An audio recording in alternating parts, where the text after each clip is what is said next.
치매라는 병이 굉장히 길어요. 코스가 길기 때문에 사실은 이 우리 흔히 이야기는 아까 그 4가지 약 그거를 꾸준히 먹는 것도 율도 그렇게 많지가 않아요. 그렇기 때문에 이거를 얼마나 잘 유지를 하고 관리를 하느냐가 굉장히 예후를 많이 결정합니다.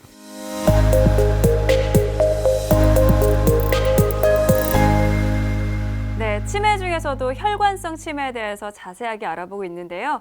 이번에는 혈관성 치매의 치료 어떻게 하면 좋은지 계속해서 이야기 나눠보도록 하겠습니다.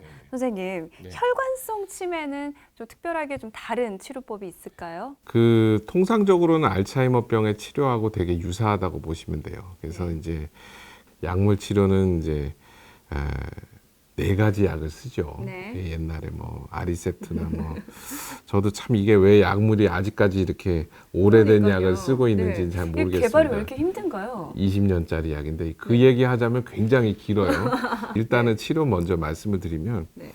그런 4가지 약 플러스 우리가 이제 혈관에 관련된 문제, 예를 들면은 혈관에 출혈이 있다든지 뇌졸중이 가볍게 있다든지 이런 문제이기 때문에 그런 것들을 예방하고 관리할 수 있는 약들을 조금 이제 항혈전제나 이런 문제를 거에 대해서 이제 얘기를 하고 조금 알츠하이머병보다는 훨씬 더 혈관성 위험인자, 예를 들면 당뇨, 고혈압, 고지혈, 그다음에 뭐 담배 뭐 이런 문제에 대한 연관이 훨씬 깊기 때문에 여기를 조금 더 힘을 줘서 관리를 하는 것이 이제 그 혈관성 치매 치료의 이제 핵심이 되겠습니다.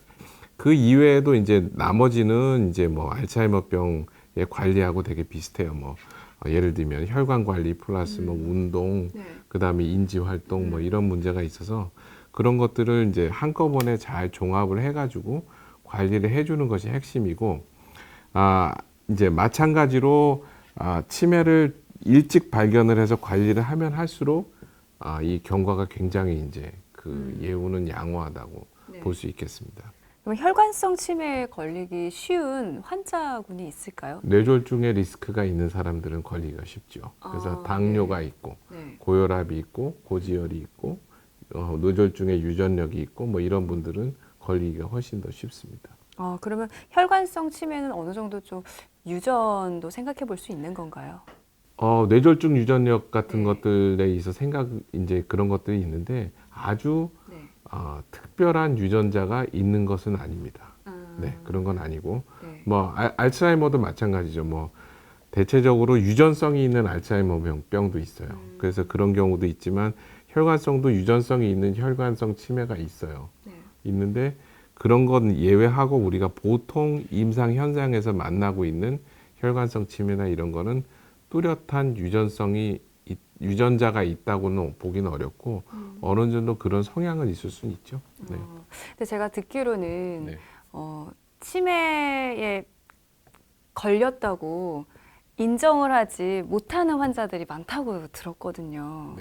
내가 이렇게 똑똑했는데 내가 지금 다 할 수 있는데 왜 내가 치매라고 하는 거야? 라고 하면서 인정을 못하는 환자들도 있다고 들었습니다. 그런 환자들은 어떻게 또 치료를 또 해야 될까요? 그런 분들은 방법은 없어요. 원래는 이제 뭐 그 인정을 안 하시는 분들 같은 경우는 되게 이제 그 본인 고학력이라든지 뭐 그런 경우에 이제 그런 분들도 꽤 있기는 한데 이거는 뭐 사람에 따라서 이제 성향이 다른 것이어가지고 지금 이런 분들한테 이제 이런 그 치료를 좀 하시라 이야기를 하면 안 하시죠.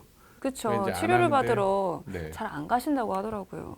그냥 그 어쩔 수가 없어요. 사실은 그래서 이제 가족들이 이제 설득을 하시거나 이렇게 하셔야 되는데 지금 상황에서는 뭐 강제로 치료를 한다든가 뭐 이렇게 할 수 있는 방법이 없어서 그런 분들은 조금 어쩔 수가 없지 않겠는가라고 생각을 합니다.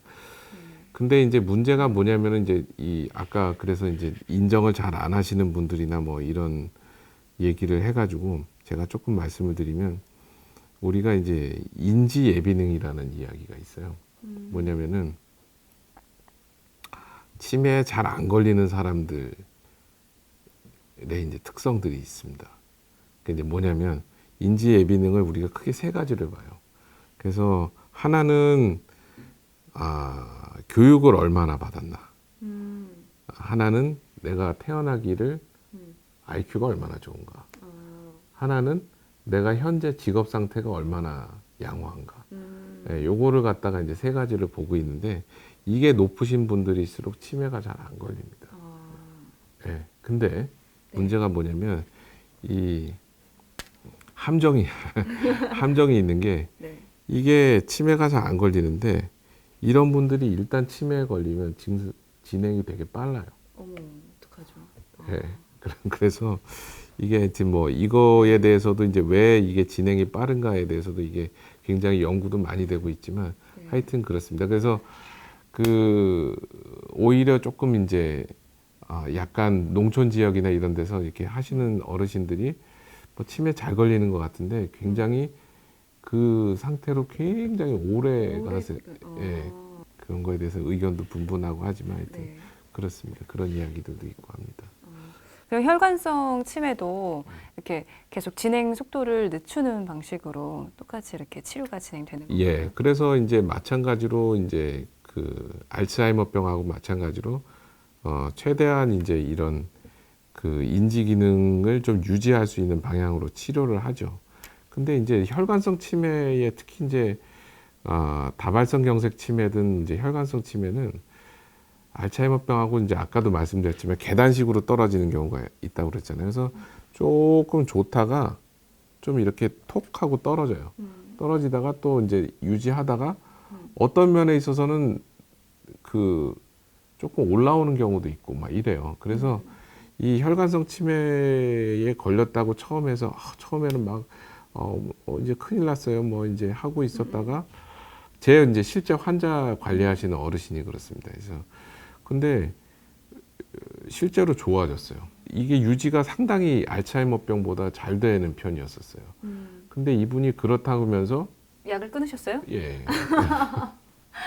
약을 끊게 하니까 이게 그 마찬가지로 툭 또 떨어지고 이렇게 해가지고 이제 그런 경우가 있어서 그러니까 유지를 잘하는 것이 중요합니다. 그러니까 앞서도 말씀드렸지만 치매라는 병이 굉장히 길어요. 코스가 길기 때문에 사실은 우리 흔히 이야기는 아까 그 4가지 약 그거를 꾸준히 먹는 것도 율도 그렇게 많지가 않아요. 그렇기 때문에 이거를 얼마나 잘 유지를 하고 관리를 하느냐가 굉장히 예후를 많이 결정합니다. 그래서 환자들이 말을 잘 안 듣나요?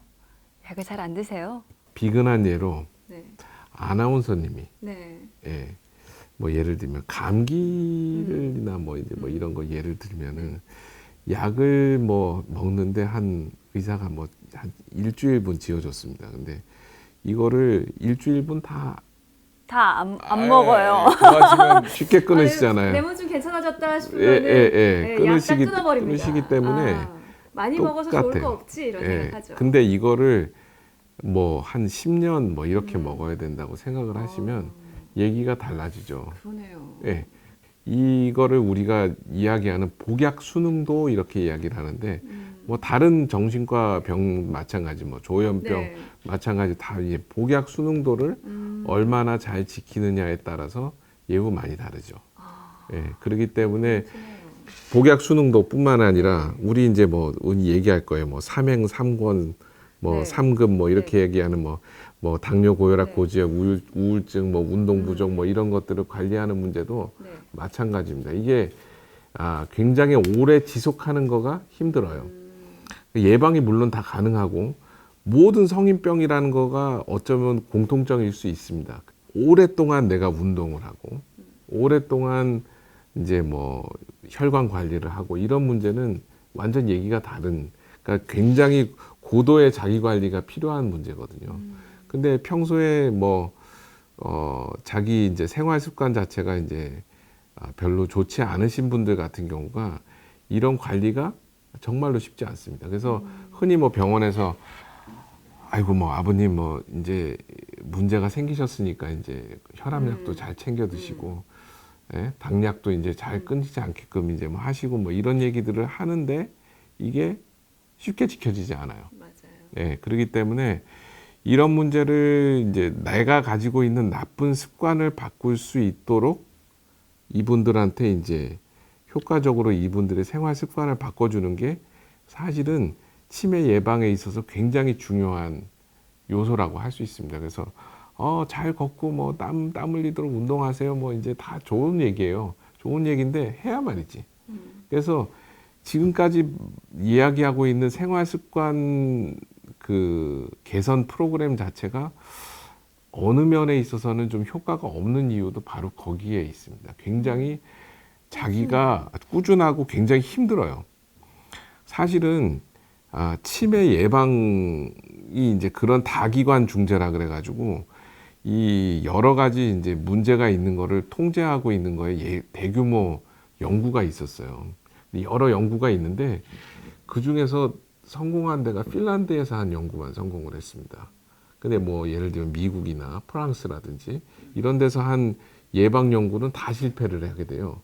근데 그 이유가 뭐냐면은 핀란드는 인구가 작고 그 어느 정도는 이제 의료 사회주의 국가입니다. 그래서 나라에서 시키는 대로 해야 돼요. 그렇기 때문에 굉장히 고강도의 그 죄송합니다. 좀 이제 굉장히 힘든 정도의 관리를 그 굉장히 해낸 거예요. 네. 그렇기 때문에 이게 어떻게 보면은 생활 습관을 고친다는 문제는 어떻게 보면 굉장히 좀 힘든 문제라 할 수 있다. 그래서 조금 제가 생각하기에는 그래서 치매를 보는 여러 과들 선생님들도 계시고 이제 각자 나름대로의 장점들이 있으시겠지만 저는 정신건강의학과에서 치매를 보는 거의 장점은 바로 이런 것이 아닐까. 예를 들면은 사실은 우리가 보게 되는 나쁜 습관이라든지 이런 것들을 조금 더 타과에 비해서는 조금 더 수월하게 교정을 해주시고 할 수 있기 때문에 어떻게 보면 이 관리의 미학이라는 면에 있어서의 그 최적의 치료를 할 수 있지 않을까라는 생각을 조금 하게 됩니다. 선생님, 뭐니 해도 혈관성 치매도 예방이 가장 중요하잖아요. 네, 맞습니다.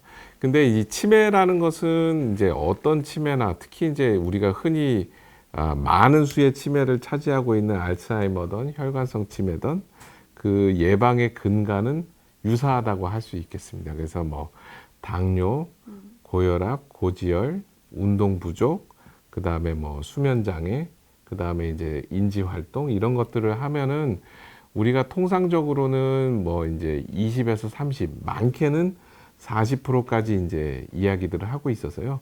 그런 여러 가지 이제 예방 방법에 대해서 이제 요즘에 치료약이 없지 않습니까? 그래서 이제 조기 발견을 해서 조기에 예방을 하는 것이 이제 무엇보다 굉장히 중요한 개념으로 떠오르고 있습니다.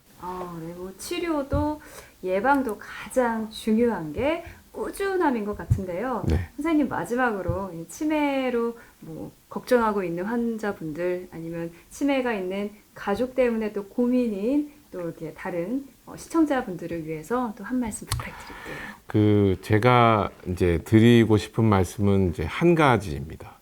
그래서 치매는 예방과 관리가 가능한 병입니다.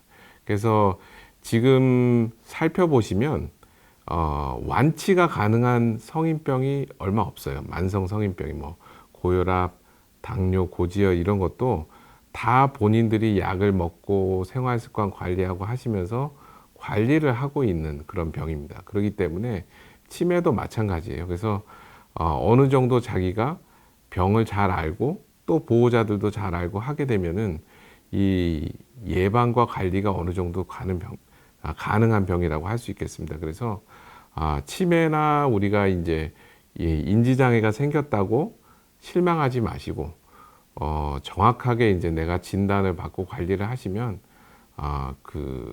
어느 정도 건강을 누리시면서 지내실 수 있지 않을까 생각됩니다.